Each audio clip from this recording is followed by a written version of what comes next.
बहुत सारे successful businessman का कहना है कि स्टीव जॉब्स की तरह एंटरप्रेन्योर का जन्म इस पृथ्वी में ना तो कभी हुआ है और ना भविष्य में होने की संभावना है। तो चलिए आइए आज की इस वीडियो में हम लोग सीखेंगे, जानेंगे कि क्यों स्टीव जॉब्स को डिफरेंट कहा जाता है, क्यों स्टीव जॉब्स को कहा जाता है कि ये एक यूनिक पर्सनैलिटी थे, क्यों कहा जाता है स्टीव जॉब्स के बारे में कि हर एंटरप्रेन्योर को स्टीव जॉब्स के बारे में पढ़ना चाहिए, हर उस इंसान को स्टीव जॉब्स के बारे में पढ़ना चाहिए जो लाइफ में सक्सेसफुल होना चाहता है। तो चलिए आइए आज की इस वीडियो में हम लोग डिटेल में स्टीव जॉब्स से रिलेटेड बातें जानेंगे, उनके काम करने का तरीका, उनके पर्सनल लाइफ से रिलेटेड बातें, वो भारत क्यों आए थे, क्यों स्टीव जॉब्स का लगाव भारत से बहुत ज्यादा था और वो लास्ट समय तक हमारे कल्चर को फॉलो करता रहा। तो चलिए आइए टॉपिक को हम लोग स्टार्ट करते हैं। वीडियो को लास्ट तक अटेंड कीजिएगा एंड आई प्रॉमिस यू इस वीडियो की हर लाइन आपके काम की है। आप चाहे स्टूडेंट हो, आप चाहे वर्किंग पर्सन हो, आप चाहे कोई बिजनेस स्टार्ट कर रहे हो, आज की वीडियो आपके लिए बहुत ही ज्यादा बेनिफिशियल होने वाली है। पूरी वीडियो को लास्ट तक अटेंड कीजिएगा और लास्ट में मैं आपको बताऊंगा कि स्टीव जॉब्स के लाइफ से हम लोग क्या क्या सीख सकते हैं और अपने जीवन में कैसे उसको इंप्लीमेंट कर सकते हैं। चलिए टॉपिक को हम लोग स्टार्ट करते हैं।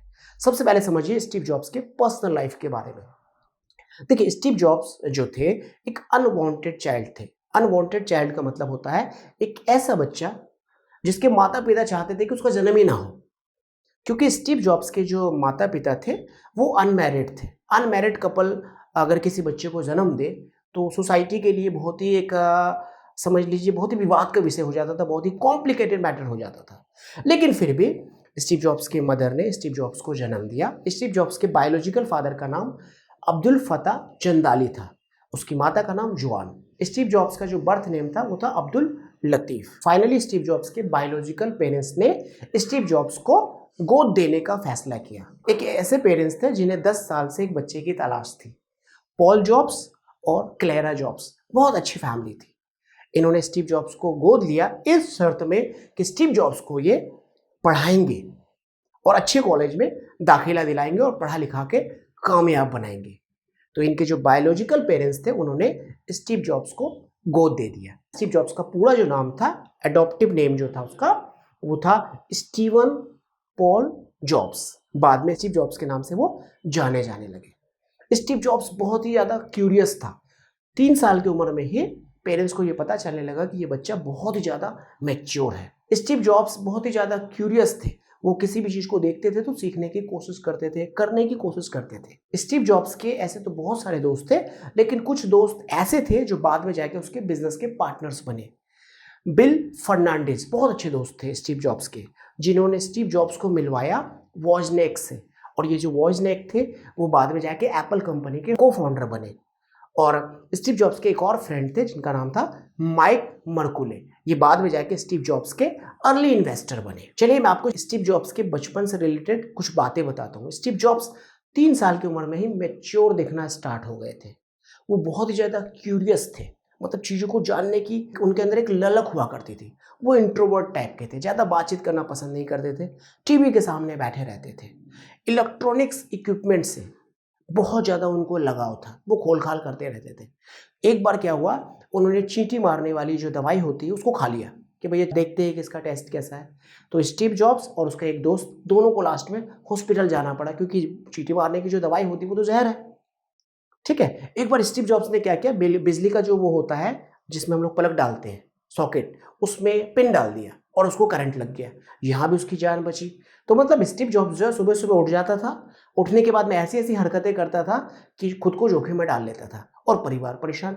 लेकिन फिर भी जो पॉल जॉब्स थे, स्टीव जॉब्स के पिताजी, वो बिल्कुल भी स्टीव जॉब्स को डांटते नहीं थे, वो हैप्पी थे, क्योंकि वो जानते थे कि स्टीव जॉब्स का जो माइंड है वो बहुत ही बेहतर है। स्टीव जॉब्स को स्कूल्स के टीचर्स कभी भी पसंद नहीं करते थे, क्योंकि स्टीव जॉब्स जो है स्कूल में उन लेक्चर्स को सुनना ही नहीं चाहते थे जो लेक्चर्स उनके काम का नहीं होता था। स्टीव जॉब्स कभी भी होमवर्क करके नहीं जाते थे। वो कहते थे होमवर्क जो है वेस्ट ऑफ टाइम है। स्टीव जॉब्स स्कूल में बहुत ही ज़्यादा शरारत करते थे। वो क्या करते थे, कभी क्लास में सांप ला के छोड़ देना, कभी क्लास में पटाखे जला देना, इस तरीके से करते थे। और होता क्या था कि स्टीव जॉब्स क्लास के अंदर कम और क्लास के बाहर ज़्यादा रहता था। तो ठीक इसी तरीके से स्टीव जॉब्स की एजुकेशन की जर्नी चलती रही, एक स्कूल से दूसरे स्कूल, दूसरे स्कूल से तीसरे स्कूल, और लगभग हर स्कूल में एक जैसा ही उनका बिहेवियर रहा। बस वो इंटरेस्ट लेता था केवल और केवल किसमें, इलेक्ट्रॉनिक्स लेक्चर में और इलेक्ट्रॉनिक्स इक्विपमेंट्स में, बस और किसी चीज में लेक्चर नहीं लेता था। टीचर को परेशान करते रहता था, होमवर्क नहीं करता था, कहता था होमवर्क वेस्ट ऑफ टाइम है। ठीक है, फाइनली अब स्कूल पास हो गया, अब वो कॉलेज में गया, एक रीड नाम के कॉलेज में उसके पिताजी ने दाखिला कराया। बहुत ही महंगा कॉलेज था, 1 साल तक वो पढ़ा वहाँ पे, मतलब फर्स्ट सेमेस्टर वहाँ पे उन्होंने कंप्लीट किया और फिर कॉलेज ड्रॉप आउट कर गया, क्योंकि स्टीव जॉब्स के जो पापा थे उन्हें पैसे की दिक्कत होने लगी, तो इसलिए स्टीव जॉब्स ने कॉलेज ड्रॉप आउट कर लिया। ठीक है, लेकिन रीड कॉलेज में स्टीव जॉब्स ने कैलीग्राफी सीखा। अब ये कैलीग्राफी क्या होता है, मतलब एक ही लेटर को 100 तरीके से लिखना, जितने बार चाहो उतने बार लिखना, डिफरेंट डिफरेंट तरीके से। यही बाद में स्टीव जॉब्स के माइंड सेट को बिल्ड किया कि स्टीव जॉब्स एक ही प्रॉब्लम को कई तरीके से देखने की कोशिश करते थे, कई तरीके से एक ही प्रॉब्लम का सोल्यूशन निकालने की कोशिश करते थे। तो फाइनली स्टीव जॉब्स का कॉलेज ओवर होता है, मतलब कॉलेज वो ड्रॉप आउट कर जाते हैं। कॉलेज क्विट करने के बाद स्टीव जॉब्स ने एचपी कंपनी को ज्वाइन कर लिया, जहां वे काम करते थे। लेकिन स्टीव जॉब्स बहुत ज़्यादा डिस्टर्ब्ड हो गए थे, क्योंकि स्टीव जॉब्स को ये पता चल गया था कि उसके जो बायोलॉजिकल फादर और मदर कोई और है, और स्टीव जॉब्स जो है वो अडॉप्टेड सन है। ये बात स्टीव जॉब्स को खाती जा रही थी। स्टीव जॉब्स अंदर ही अंदर बहुत ज़्यादा डिस्टर्ब्ड हो रहा था कि मैं एक अनवांटेड चाइल्ड हूँ, क्या पर्पज़ है मेरी लाइफ का। वो बहुत ही ज़्यादा बेचैन हो रहे थे मन ही मन, मेरी लाइफ का क्या उद्देश्य है, मैं कैसे अपने लाइफ को मीनिंगफुल बनाऊं जबकि मैं एक अनवांटेड चाइल्ड हूँ। ये बातें स्टीव जॉब्स को बहुत ही ज़्यादा परेशान कर रही थी।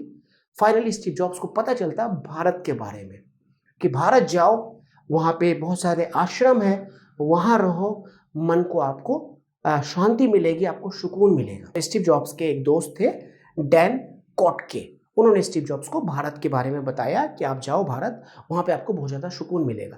तो फाइनली 1974 में स्टीव जॉब्स भारत की यात्रा करते हैं, दिल्ली आते हैं। दिल्ली आते हैं तो थोड़े दिन के लिए दिल्ली में वो बीमार पड़ जाते हैं। फिर दिल्ली से वो हिमाचल प्रदेश जाते हैं, हिमाचल प्रदेश नैनीताल, वहाँ पे आपने सुना होगा नीम करोली बाबा का आश्रम है। नीम करोली बाबा के आश्रम में जाते हैं, कुछ दिन बिताते हैं, योगियों के बारे में वो पढ़ते हैं, साधु संतों के बारे में वो पढ़ना स्टार्ट करते हैं, तो उनको बहुत ज़्यादा सुकून मिलने लग जाता है। फिर वो कोलकाता जाते हैं और फाइनली वो इस कंक्लूजन में पहुँचते हैं कि भारत के लोग जो है वो विश्वास बहुत ज़्यादा करते हैं, भारत के लोगों में फेथ है, भारत के लोग जो है स्पिरिचुअल है, जो भारतीय संस्कृति में स्पिरिचुअलिटी को महत्वपूर्ण स्थान दिया जाता है। मतलब यहाँ के लोग दिमाग की तुलना में दिल का यूज़ करते हैं सोचने के लिए, जो कि बहुत ही ज़्यादा ज़रूरी है पीस ऑफ माइंड के लिए और हेल्दी माइंड और हेल्दी इन्वायरमेंट के लिए। जबकि जो यूरोप के लोग हैं या फिर अमेरिका के लोग हैं वो लॉजिक पे ज़्यादा बिलीव करते हैं, जबकि भारत के लोग स्पिरिचुअलिटी पे ज़्यादा बिलीव करते हैं। ये बात स्टीव जॉब्स को बहुत ही अच्छी तरीके से समझ में आई और स्टीव जॉब्स भारत में रहे, फल फ्रूट खाए, वेजिटेरियन खाना उनको खाने को मिला, तो वो बहुत हद तक वेजिटेरियन भी होने लगे, वो फल फ्रूट खा के रहने लगे और वो मन को शांत करके यहाँ से फाइनली अमेरिका लौटे। अब देखिएगा आप कि अब यहाँ से उनकी प्रोफेशनल जर्नी स्टार्ट होगी। वो बहुत ही ज़्यादा मेहनत करके कंपनी को खड़ा करेंगे और एक दोस्त को वो नौकरी पे रखेंगे और वही दोस्त स्टीव जॉब्स को उसी की कंपनी से भगा देगा और फिर बाद में कंपनी डूबती है और स्टीव जॉब्स आते हैं और उस कंपनी को बचाते हैं, जो कंपनी आज हम लोग के सामने क्या है, एप्पल के रूप में है। जैसे कि आप देखते हो आज भी लोग एप्पल के मोबाइल को ऐसे हाथ में रखकर बात करते हैं और एप्पल दिखाते हैं कि भैया हम एप्पल के यूजर्स हैं। तो चलिए आइए अब हम लोग बात करते हैं स्टीव जॉब्स के प्रोफेशनल जर्नी के बारे में। पूरी वीडियो को अटेंड कीजिएगा और रियली मैं आपको बताऊं बहुत ही ज़्यादा फायदेमंद होने वाला है। और हाँ, सेव कर लेना प्लेलिस्ट में इस वीडियो को। जब जब मन घबराए या कुछ करने की इच्छा ना करे ना, जब जब लगे कि डिमोटिवेट हो गया है या चलिए यार बिजनेस बंद करते हैं या प्रॉब्लम जो है आप पे हावी हो गया, तो बस इस वीडियो को आके अटेंड करते रहना, ठीक है। चलिए अब हम लोग स्टार्ट करते हैं स्टीव जॉब्स के प्रोफेशनल जर्नी के बारे में। स्टीव जॉब्स अपने घर पर थे, भारत की यात्रा के बाद वो आए घर, शांति से अपने घर पर थे और कुछ ना कुछ सोच ही रहे थे, इमेजिनेशन कर रहे थे। स्टीव जॉब्स के एक दोस्त थे, याद कीजिए मैंने आपको बताया वोजनिएक के बारे में। वोजनिएक स्टीव जॉब्स से भी बड़ा पागल था, ऐसा समझ लो आप। वो प्यार करते थे इलेक्ट्रॉनिक इक्विपमेंट से, वो कंप्यूटर से प्यार करते थे, वो इलेक्ट्रॉनिक इक्विपमेंट से प्यार करते थे, एचपी कंपनी में काम करते थे। वो चाहते थे कि जिंदगी भर वो एचपी कंपनी में काम करते रहे। और बहुत ही अलग तरीके के व्यक्ति थे, वो इंट्रोवर्ट थे, वो बातचीत नहीं करना चाहते थे किसी से। सुबह शाम रात दिन मतलब खाना उठना बैठना सोना नहाना धोना, मतलब मैं आपको क्या बोलूं, कंप्यूटर और इलेक्ट्रॉनिक इक्विपमेंट के प्रति वे दीवाने थे। वो स्टीव जॉब्स से भी बड़े दीवाने थे। किसके प्रति? इलेक्ट्रॉनिक इक्विपमेंट्स के प्रति। और जो स्टीव जॉब्स थे वो इलेक्ट्रॉनिक इक्विपमेंट्स के प्रति तो दीवाने थे ही थे, साथ में सेल्स एंड मार्केटिंग की कॉन्सेप्ट्स को भी जानते थे। ठीक है, तो एक दिन वोजनिएक आए और स्टीव जॉब्स को दिखाया कि मैंने एक कंप्यूटर बनाया है। स्टीव जॉब्स को बहुत पसंद आया वो कंप्यूटर। तो स्टीव जॉब्स ने कहा चलो एक काम करते हैं, इसको बनाते हैं और मार्केट में बेचते हैं। तुम बनाओ और मैं बेचूंगा, तुम बनाओ और मैं बेचूंगा। दोनों एग्री हो गए, बोला ठीक है जी करते हैं ऐसा। अच्छा, वोजनिएक कंप्यूटर बनाने से पहले एक और डिवाइस बना चुका था। स्टीव जॉब्स और जो वोजनिएक थे वो ऑलरेडी उस इक्विपमेंट को बेच चुके थे। स्टीव जॉब्स हिप्पियों से बहुत ज्यादा प्रभावित थे। उस इक्विपमेंट के बारे में भी थोड़ा समझ लीजिए, कॉन्सेप्ट समझना बहुत जरूरी है, क्योंकि जर्नी को आप प्रॉपर समझेंगे ना तो इंप्लीमेंट कर पाएंगे। स्टीव जॉब्स हिप्पियों से बहुत ज्यादा प्रभावित थे। हिप्पियों का मतलब ये होता है, हिप्पी एक कम्युनिटी होती है जो कि लंबे लंबे बाल होते हैं, लेकिन टेक्नोलॉजी में बहुत ज्यादा एक्सपर्ट थे। तो जो हिप्पीज लोग थे तो इन्होंने एक टेक्नोलॉजी ढूंढ लिया, एक तरीका ढूंढ लिया कि फ्री ऑफ कॉस्ट दूर दराज के लोगों से बात कैसे करते हैं। ठीक है, तो स्टीव जॉब्स को पता चला ये बात, तो स्टीव जॉब्स अपने दोस्त वोजनिएक को लिया, पता लगाया कि भाई हिप्पियों में से ही कोई एक ऐसा व्यक्ति मिल जाए जो हमें बता दे इस टेक्नोलॉजी के बारे में, इस टैक्टिक के बारे में। तो फाइनली कंच नाम का व्यक्ति स्टीव जॉब्स से मिलता है और वो बोलता है कि चलो मैं तुमको दिखाता हूँ कैसे फ्री में बात करते हैं। तो स्टीव जॉब्स और स्टीव जॉब्स के दोस्त वोजनिएक दोनों ही कंच के साथ जाते हैं और कंच उनको दिखाते हैं कि किस तरीके से दूर दराज के लोगों से आप कुछ फ्रीक्वेंसी सेट करके बात कर सकते हो। ठीक है, हालांकि ये लीगल नहीं था, ये इलीगल था, क्योंकि जो टेलीफोन की कंपनियां थी, जो कंपनियां होती है ना भाई, जो कम्युनिकेशन में काम करती है, तो उनको एतराज होता था ना कि भाई उनकी जो इनकम थी वो खत्म हो जाती।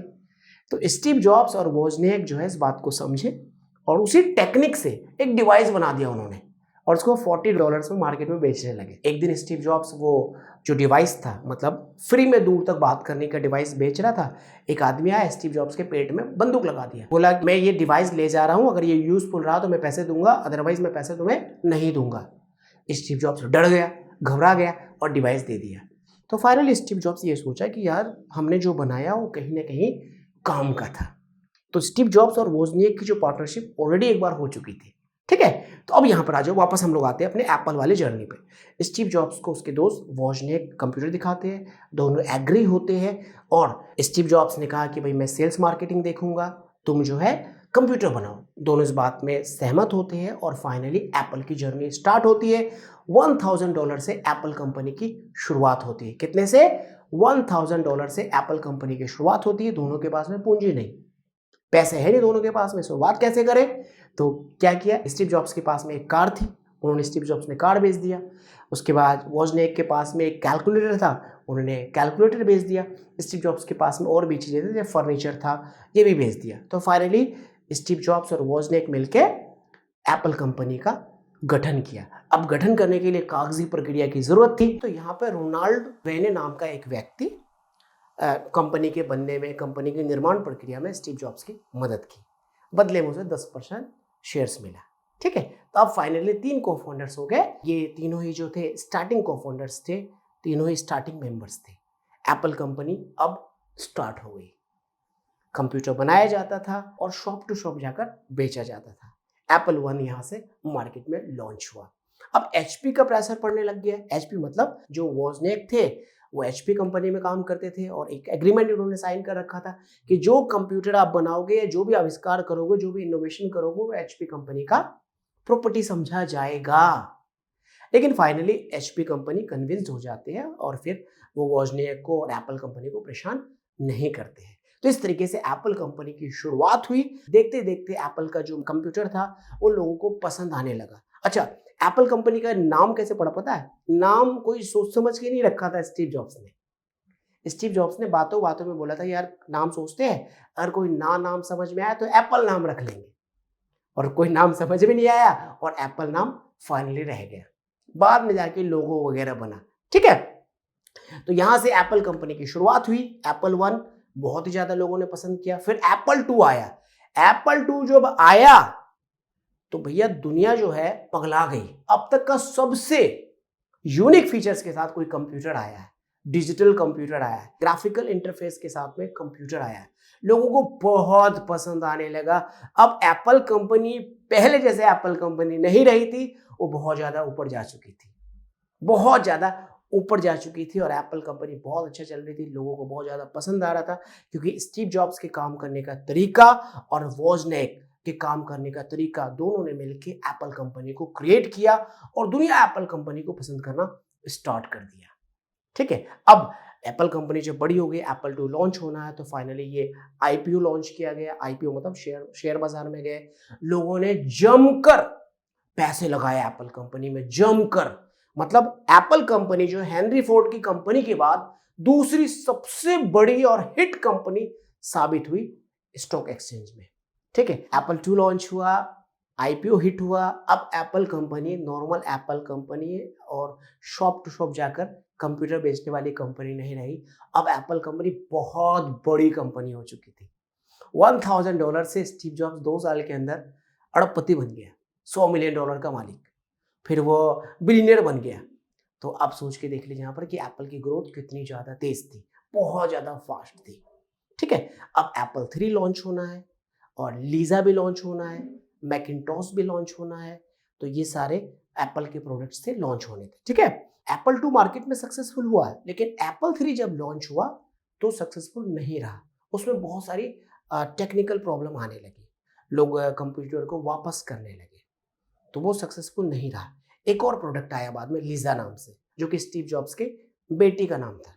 ठीक है, उस नाम से भी आया कंप्यूटर मार्केट में, लेकिन वो भी सक्सेसफुल नहीं रहा। अब एप्पल कंपनी जो है गिरने लगी, बाजार में जो एप्पल कंपनी की जो वैल्यू थी वो गिरने लगी, जो गुडविल थी वो गिरने लगी। ठीक है, तो एप्पल कंपनी के जो बोर्ड्स ऑफ डायरेक्टर थे, उन्होंने उस समय के सीईओ को काम से निकाला, सीईओ को काम से निकाल दिया, नौकरी से निकाल दिया। स्कॉट नाम का एक व्यक्ति था जो कि उस समय एप्पल का सीईओ था। ठीक है, उसे नौकरी से निकाल दिया गया। अब एप्पल कंपनी को एक सीईओ की जरूरत थी। एप्पल कंपनी जो थे स्टीव जॉब्स को सीईओ बनाना नहीं चाहते थे। अब देखो, अब कंपनी जो बड़ी हो गई थी, आपको पता है कि जब एक कंपनी छोटी होती है तो एक आदमी के पास में बहुत सारे शेयर्स होते हैं, वो डिसीजन को प्रभावित करते हैं। लेकिन जैसे जैसे कंपनी बड़ी होती है तो शेयर्स जो है बढ़ती चली जाती है, और किसी भी एक व्यक्ति के पास में इतने शेयर्स नहीं होते हैं कि वो अकेले किसी भी डिसीजन तक पहुंच सके।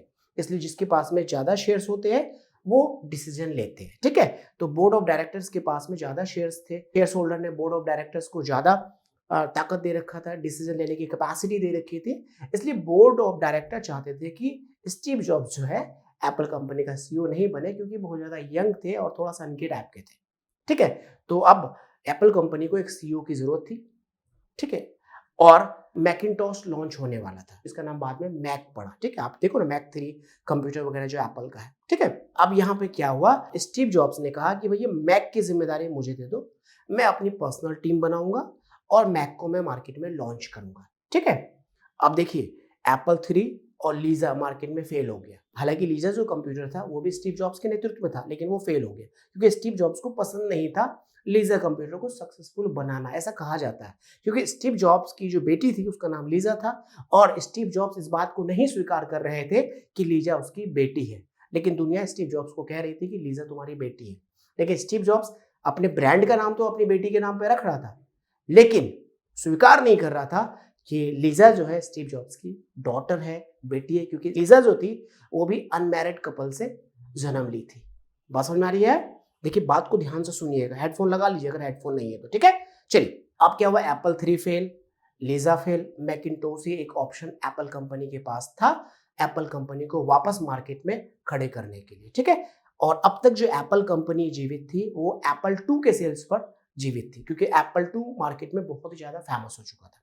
ठीक है, अब स्टीव जॉब्स के कंधे पे जिम्मेदारी आई एक सेपरेट टीम बनाने की, मैकिंटोश को लॉन्च करने के लिए, मैक मतलब मैक कंप्यूटर को लॉन्च करने के लिए। ठीक है, अब स्टीव जॉब्स अपने हिसाब से टीम बना रहे थे। न्यूयॉर्क सिटी में उनकी मुलाकात होती है जॉन स्कली से, जो कि पेप्सिको में काम करते थे, पेप्सिको के एक अधिकारी थे। वो जॉन स्कली से मिलते हैं। जॉन स्कली थे बहुत ही ज्यादा टैलेंटेड थे। स्टीव जॉब्स उनसे मिलते हैं और कहते हैं कि आप एप्पल कंपनी के सीईओ बन जाओ। मैं आपको इनवाइट करता हूं, मैं ऑफर देता हूं, आप एप्पल कंपनी के सीईओ बन जाओ। जॉन स्कली स्टीव जॉब्स की बात को मतलब टाल रहे थे, इनकार कर रहे थे। स्टीव जॉब्स ने उसे कहा कि भैया पानी चीनी करते रहोगे, मतलब जिंदगी भर क्या पानी में चीनी मिलाते रहोगे और दुनिया को पिलाते रहोगे, या दुनिया बदलना है? अगर दुनिया बदलना है तो एप्पल ज्वाइन करो। स्टीव जॉब्स की ये बात, ये लाइन स्कली को बहुत ही ज्यादा प्रभावित किया। स्कली फाइनली एप्पल कंपनी को ज्वाइन करते हैं और सीईओ बन जाते हैं। ठीक है, सीईओ बन जाते हैं। अब मार्केट में मैक मतलब मैकिंटॉश लॉन्च होना था। मैकिंटॉश मार्केट में लॉन्च होता है और जब मैकिंटॉश मार्केट में लॉन्च होता है तो ये भी लगभग असफल हो जाता है। इसमें भी टेक्निकल प्रॉब्लम बहुत ही ज़्यादा आने लग जाती है। टेक्निकल प्रॉब्लम बहुत ज़्यादा आने लग जाती है और इसकी जो जिम्मेदारी होती है वो सारी की सारी जिम्मेदारी, सारा का सारा ब्लेम स्टीव जॉब्स के ऊपर लगा दिया जाता है। ठीक है, स्टीव जॉब्स के ऊपर लगा दिया जाता है। अच्छा, स्टीव जॉब्स का माइंड जो था वो सेट था। वो स्टीव जॉब्स का माइंड एकदम बैलेंस था। वो सक्सेस फेलियर का ज़्यादा टेंशन नहीं लेता था, वो बस अपना काम कर देता था। ठीक है, तो स्टीव जॉब्स ने भी इसको क्या है कि ज़्यादा उसको तवज्जो नहीं दिया, अपने काम करने लगा। ठीक है, अब क्या होने लगा कि अंदर इंटरनल इश्यूज कंपनी के अंदर उठने लगे। इंटरनल इश्यूज कंपनी के अंदर उठने लगे। जो कंप्यूटर था वो पूरी तरीके से फेल नहीं हुआ, आप उसको हाफ सक्सेस कह सकते हो। ठीक है, और जो फेल होने की जिम्मेदारी थी वो स्टीव जॉब्स के ऊपर डाल दिया गया। अब स्कली ने क्या किया, जॉन स्कली ने क्या किया, जिसको स्टीव जॉब्स ने सीईओ बनाया था, मैकिंटोश की असफलता के बाद जॉन स्कली ने क्या किया, बोर्ड ऑफ डायरेक्टर्स को अपने साथ कर लिया और स्टीव जॉब्स को मजबूर कर दिया कि भैया अब तुम एप्पल कंपनी से रिजाइन करके चले जाओ। मतलब रेजिग्नेशन देने के लिए स्टीव जॉब्स को मजबूर कर दिया गया। ठीक है, ऐसा कहा जाता है, लोग आरोप लगाते हैं जॉन स्कली पर कि जॉन स्कली ने स्टीव जॉब्स को कंपनी से बाहर कर दिया। अब आप जरा सोचिए कि जो स्टीव जॉब्स थे उन्हें कैसा महसूस हुआ होगा रिजाइन करते समय। लेकिन वो बहुत ज़्यादा रिलैक्स थे, बहुत ज़्यादा बैलेंस थे और खुशी खुशी वो रिजाइन करके चले गए। अब आप देखिए उनका जो माइंडसेट कितना बैलेंस रहा होगा। ये भारत की यात्रा ने उन्हें इस तरीके से प्रभावित किया कि वो बैलेंस हो चुके थे। भारत की यात्रा से पहले वो बहुत ज़्यादा सनकी थे, लेकिन भारत की यात्रा करने के बाद यहाँ से स्पिरिचुअलिटी जो उन्होंने सीखा, उसी को सीख कर उन्होंने अपने माइंड को इतना बैलेंस्ड किया कि वो टफ टाइम में अपने आप को शांत रख पाया। अब आप खुद ही सोचिए ना, आप ही किसी कंपनी को बनाओगे, उसको दिन रात एक करके खड़ी करोगे और आप किसी दोस्त को काम पे रखोगे और वही दोस्त कंपनी के दूसरे शेयर होल्डर के साथ मिलकर, दूसरे स्टेक होल्डर्स के साथ मिलकर आपको ही कंपनी से बाहर कर दे तो आपको कैसा महसूस होगा। ये तो ठीक उसी तरीके से हुआ कि पिताजी ने पढ़ा लिखा कर बच्चे को ऑफिसर बनाया और बच्चे की जैसे शादी हुई, बहू और बेटे ने मिलकर पापा को क्या किया, घर से बाहर निकाल दिया। ठीक है, स्टीव जॉब्स के साथ कुछ इस तरीके से हुआ। लेकिन स्टीव जॉब्स भी बहुत ही बैलेंस्ड, बहुत सनकी, काम करने का बहुत ही डिफरेंट अंदाज, खुशी खुशी गया, जाके एक नई कंपनी खड़ी कर दिया नेक्स्ट नाम से, सक्सेसफुल बना दिया उस कंपनी को और एप्पल के कंपटीशन के रूप में उस कंपनी को खड़ा कर दिया। लोग नेक्स्ट के कंप्यूटर खरीदना स्टार्ट कर दिए। एक और दूसरी कंपनी, पिक्चर एनिमेशन कंपनी उन्होंने खरीद लिया, जहां पे मूवीज में वो एनिमेटेड पिक्चर्स वगैरह देते थे, उसको भी खरीद लिया उसने और दोनों ही कंपनी प्रॉफिट में। अब देखिए स्टीव जॉब्स अपनी नई कंपनी को प्रॉफिट में ले आया, दोनों ही कंपनियों को प्रॉफिट में ले आया और यहां एप्पल क्राइसिस में फंसना स्टार्ट कर दिए। 1995 में एप्पल का जो मार्केट शेयर था वो 10% था। ठीक है, 10% था। उन्होंने 1995 में लगभग 47 लाख कंप्यूटर उन्होंने मार्केट में बेचा था और दुनिया की सबसे दूसरी बड़ी कंपनी थी। ठीक है, अब 95 में क्या होता है, माइक्रोसॉफ्ट विंडोज 95 लॉन्च करता है। अब एप्पल के सेल्स में इसका इंपैक्ट देखने को मिल जाता है। अब विंडोज 95 जो था वो मैकिंटॉश का लगभग कॉपी था, लगभग कॉपी था, लगभग सेम क्वालिटी और बहुत ही कम प्राइस। तो जो ग्राहक थे, जो कस्टमर्स थे, वो विंडोज 95 की तरफ मूव करने लगे थे। माइक्रोसॉफ्ट पे आरोप भी लगता है कि भाई मैकिंटॉश की जो ऑपरेटिंग सिस्टम है इसको माइक्रोसॉफ्ट ने चुरा लिया और कॉपी कर रहा है, नकल कर रहा है, ये आरोप भी लगता है। एप्पल कंपनी माइक्रोसॉफ्ट पे केस भी कर देती है। ठीक है, तो आप यहां पर समझिए कि क्राइसिस में कैसे घुसा। ठीक है, तो विंडोज 95 लॉन्च हुआ और एप्पल कंपनी का जो मार्केट शेयर था वो घटना स्टार्ट हो गया और 96 में एप्पल कंपनी को 7 करोड़ डॉलर का लॉस हुआ। एप्पल कंपनी ने 1300 लोगों को काम से निकाल दिया। और जो उस समय एप्पल कंपनी के जो सीईओ थे, माइकल स्प्लेंडर के नाम से, उन्हें टर्मिनेट कर दिया गया। ठीक है, उन्हें टर्मिनेट कर दिया गया। अब एक नए सीईओ को हायर किया एप्पल कंपनी ने, जिनका नाम था गिलबर्ट अमेलियो। गिलबर्ट अमेलियो। अब गिलबर्ट अमेलियो जो थे वो माइक्रोचिप की दुनिया के बेताज बादशाह थे। बहुत ही ज्यादा गुडविल अपने आप उन्होंने बना रखा था और बहुत ही एक्सपर्ट थे। उन्हें हायर किया। 18 महीना गिलबर्ट अमेलियो ने काम किया, लेकिन एप्पल कंपनी को वो सर्वाइवल जोन में नहीं पहुंचा पाए। 18 महीना काम करने के बाद कंपनी इस दिशा में पहुंच गई कि जहां मार्केट का 10% शेयर्स एप्पल कंपनी के पास होता था, अब वो 3% बच गया। लगभग लगभग $1.5 अरब का घाटा हुआ। और ये जो अमेलियो थे, इन पे आरोप लगाया जाता है कि इन्होंने गबन भी किया और चमक धमक में बहुत ज्यादा रहते थे। चमक धमक में बहुत ज्यादा रहते थे, ऑफिस को बहुत ही जबरदस्त डेकोरेट कर रखे थे, कुछ शेयर्स का इन्होंने गबन किया। लगभग $70 लाख का इनमें हेराफेरी का आरोप लगाया जाता है। ठीक है, लेकिन ऐसी बात बहुत हद तक सच भी नहीं होती। अमेलियो ने भी कोशिश करी कि एप्पल कंपनी को सर्वाइव कराया जाए, तो उन्होंने भी बहुत सारे स्टाफ को काम से निकाला, बहुत सारे जो अननेसेसरी प्रोजेक्ट्स रनिंग थे उनको स्टॉप किया। और उन्होंने एक सबसे बढ़िया पता काम क्या किया, अमेलियो ने क्या किया अपने कार्यकाल के दौरान, एक बहुत ही बढ़िया काम किया। वो ये किया, स्टीव जॉब्स को वापस कंपनी में लेकर आया। अमेलियो ने स्टीव जॉब्स को एज एन एडवाइजर के रूप में रखा। स्टीव जॉब्स राजी हो गए, भले स्टीव जॉब्स का मन नहीं था वापस आने का, क्योंकि उनकी 2 कंपनियां ऑलरेडी बहुत अच्छा चल रही थी। तो स्टीव जॉब्स फाइनली आए और आने के बाद जो है एडवाइजर के रूप में आए, और थोड़े टाइम के बाद स्टीव जॉब्स को सीईओ बना दिया गया। अब फाइनली स्टीव जॉब्स एप्पल के सीईओ बन गए। अब देखना यह है कि एप्पल को संकट से कैसे निकालते हैं स्टीव जॉब्स, कौन सी स्ट्रैटेजी अपनाते हैं, और उन स्ट्रैटेजी को हम अपना के अपनी अपनी प्रॉब्लम को कैसे सॉल्व कर सकते हैं।